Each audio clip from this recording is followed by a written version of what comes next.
بسم الله الرحمن الرحيم. الرحمن علم القرآن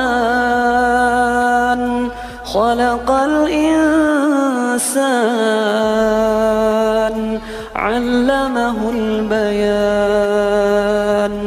الشمس والقمر بحسبان والنجم والشجر يسجدان والسماء رفعها ووضع الميزان ألا تطغوا في الميزان وأقيموا الوزن بالقسط ولا تخسروا الميزان والأرض وضعها للأنام